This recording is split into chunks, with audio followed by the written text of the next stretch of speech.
Good morning guys. Samahan niyo naman akong mangahoy. Matagal-tagal din akong hindi nakakahoy guys. Nandito ako sa dating tinitirahan nila nung honey. Dito, ako lang mag-isa. Medyo ano lang. Ayan, dun ako mangangahoy guys. Maghanap-hanap lang ako mga nalaglag na sanga guys. See ya! Guys, nandito na ako. Kung saan to. Tabi-tabi lang po. Dito ako guys. Ako lang mag-isa. Ito lang mga kagingking yung kinukuha ko guys. Kagingking. Kung may tao dito. At ako.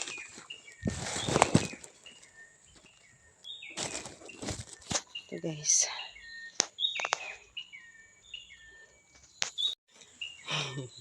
Ang layo ng pinuntahan ka. Dito lang yun guys. Ako lang kasi mag-isa. Wala ako nakikita ang kagingking. Tatakot ako.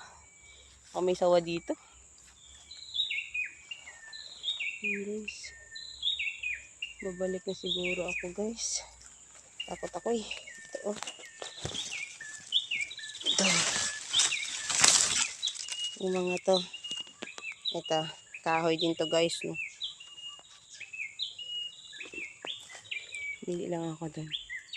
Takot ako pumunta dun sa mga ganyan oh. Mamaya ano ako dito. Hindi mamaya na lang guys ha. Guys, lumipat na naman ako ng destination. Dito ako banda sa taas. Nakuha ko ng mga kagingking. Ito oh.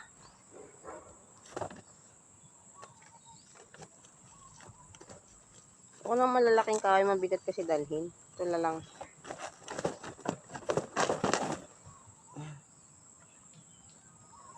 Malaking bagay na to guys. Hanap na naman tayo dun guys. Diyan. Yung mga nalaglag lang mga sanga-sanga. Ayan guys oh, lawak. Mga nalaglag lang guys. Kasi pag mabibigat hindi ko na kayang dalhin. Ito mayroon pa dito. Kagaya nito guys oh. Ito. Yan. Makakahoy na to guys. Okay. Guys, ito na yung nadampot ko. Bababa na ako doon. Doon ako dadaan.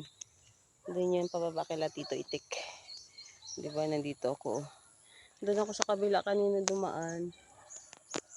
Dito ako lalabas. Papunta na to doon sa suong guys. O, see ya guys. Thank you for watching guys. Ito na lang muna. Ang yung kahoy ko. Bye-bye!